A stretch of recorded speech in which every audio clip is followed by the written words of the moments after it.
Banas dairy કંઈક અલગ કરી રહ્યું છે। જી હા, ગુજરાતમાં ફરી શ્વેત ક્રાંતિ થવા જઈ રહી છે। બનાસકાંઠાના ભીલડીમાં 325 કરોડના ખર્ચે તૈયાર થયેલા દેશના સૌથી મોટા પશુ સંવર્ધન અને સંશોધન કેન્દ્રનું પ્રધાનમંત્રી મોદી લોકાર્પણ કરવા જઈ રહ્યા છે। ત્યારે બનાસ ડેરીનું આ આધુનિક કેન્દ્ર કેવી રીતે પશુપાલકોને બનાવશે માલામાલ, જોઈએ જનતાની વાતમાં ખાસ અહેવાલ।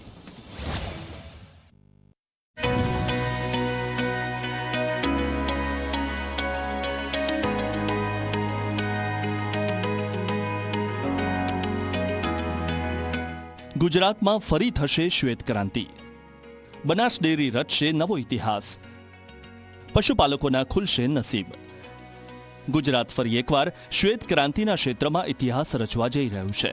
બનાસકાંઠામાં બનાસ ડેરી દ્વારા 325 કરોડના ખર્ચે 125 એકરમાં તૈયાર કરાયેલું Banas bovine breeding and research centre પશુપાલકો માટે આશીર્વાદરૂપ બનવા જઈ રહ્યું છે। માત્ર દૂધ જ નહીં, પણ હવે ઉચ્ચ ઓલાદના પશુઓ તૈયાર કરવામાં બનાસકાંઠા આખા દેશને રાહ ચીંધશે। ભારતીય નસ્લની જે ગાયો છે તેની રોગપ્રતિકારક શક્તિ ઘણી છે અને હીટ ટોલરન્સી પણ બહુ છે। બીજું દૂધ પણ એનું A2 મિલ્ક છે, એટલે માનવ સ્વાસ્થ્ય માટે બહુ સારું છે। પરંતુ છેલ્લા 50-60 વર્ષમાં શ્વેત ક્રાંતિની જે આપણે વાત કરીએ છીએ એમાંથી વધુ દૂધ આપતી ગાયો ફોરેનની છે એવું સમજીને બહારથી આપણે લાવ્યા આપણા દેશની અંદર, અને જેના કારણે કરીને સારી ગુણવત્તાવાળી જે આપણી ગાયો હતી એનું સંવર્ધનનું કામ અટકી ગયું। તો જે વિજ્ઞાન HF ગાય માટે ત્યાં આગળ કર્યું, જે વિજ્ઞાન જર્સી માટે દુનિયાએ કર્યું, તો આપણે આપણી દેશી ગાયની અંદર જો સંવર્ધનનું કામ કરીએ તો આ ગાય તો અદ્ભુત છે, જેને ઓછા ખોરાકની અંદર વધારે દૂધ આપે છે, ક્વોલિટીવાળું દૂધ આપે છે, અને તેનાથી પણ વધારે એની રોગ પ્રતિકારક શક્તિ બહુ અદ્ભુત છે। બનાસકાંઠાના ભીલડીમાં તૈયાર થયેલું આ સેન્ટર વિજ્ઞાન અને પશુપાલનનો અદ્ભુત સંગમ છે। અહીં સ્થાપિત કરાયેલી અત્યાધુનિક IVF એટલે કે ઇન વિટ્રો ફર્ટિલાઇઝેશન લેબોરેટરીમાં ઉચ્ચ ઓલાદની ગાયો તૈયાર થશે, જે શ્વેત ક્રાંતિ ક્ષેત્રે ફરી ડંકો વગાડશે। ભીલડીના પશુ સંવર્ધન કેન્દ્રની ખાસિયતની વાત કરીએ તો આ કેન્દ્રમાં કુલ 125 એકરમાં 325 કરોડના ખર્ચે તૈયાર કરાયું છે, જ્યાંની IVF લેબોરેટરીમાં પ્રથમ વર્ષે 10,000 ભ્રૂણ તૈયાર કરાશે। ત્યારબાદ દર વર્ષે 25,000 જેટલા ઉચ્ચ ગુણવત્તાવાળા ભ્રૂણ તૈયાર થશે।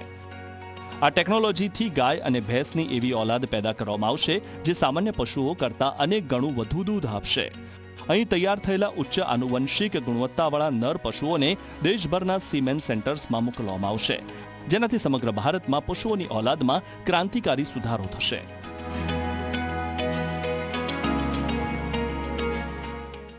આજે દુનિયાની અંદર ગરમી જે પ્રમાણે વધી રહી છે, તો 28-30 ડિગ્રી ટેમ્પરેચર દુનિયાની અંદર જાય છે ઠંડા પ્રદેશોમાં, તો ત્યાં ગાયો મૃત્યુ પામે છે। આપણે તો 48 ડિગ્રીની અંદર રહી શકે તેવી ગાયો છે। તો ગ્લોબલ વોર્મિંગની સામે પણ ટકી શકે એવી જો કોઈ ગાય હોય કોઈ, તો એ ભારતીય ગાય છે, અને તેનું સંવર્ધન એ આપણે કરવું પડે। અને આપણે જ્યાં સુધી ધરતી ઉપર અમલ નથી કરતા, એનું પરિણામ નથી બતાવતા, ત્યાં સુધી દુનિયા માનતી નથી। 125 એકરમાં ફેલાયેલા આ સંકુલમાં પશુઓની માવજત માટે ખાસ વ્યવસ્થા છે।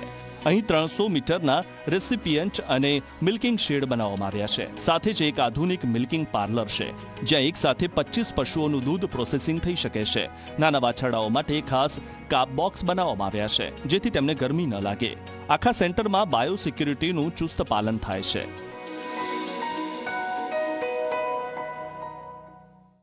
પશુઓને ગરમી ન લાગે, ખાસ એનું ધ્યાન રાખીને એ પ્રકારની વ્યવસ્થા એ શેડની અંદર એ પંખાઓ, એ લાઇટો, એ CCTV સહિતની વ્યવસ્થા, સતત એ પાણીનો છંટકાવ અને સ્વચ્છતા ઉપર એક ખાસ ભાર મૂકીને આ કેન્દ્રમાં એ પ્રકારની વ્યવસ્થા જે છે એ કરવામાં આવી છે। આ માત્ર એક બ્રીડિંગ સેન્ટર નથી, પણ ગ્રીન એનર્જીનું મોડેલ છે। આખા સંકુલમાં વિશાળ સોલાર રૂફટોપ સિસ્ટમ લગાવવામાં આવી છે, જે વાર્ષિક 18 લાખ યુનિટ વીજળી પેદા કરશે। એટલું જ નહીં, પશુઓના ગોબરનો સદુપયોગ કરવા માટે આધુનિક બાયોગેસ પ્લાન્ટ પણ કાર્યરત છે, જેના થકી આસપાસના 400 ઘરોમાં બળતણ પૂરું પાડવામાં આવે છે। એટલે કે બનાસ ડેરીના પશુ સંવર્ધન કેન્દ્ર થકી એવી દેશી ગાયો તૈયાર થશે જે વિદેશી ગાયો કરતાં ઓછી ખર્ચાળ તો હશે જ, સાથે જ વિદેશી ગાયો કરતાં દૂધ પણ ભરપૂર આપશે। Darshal Raval, bureau report, Banaskantha.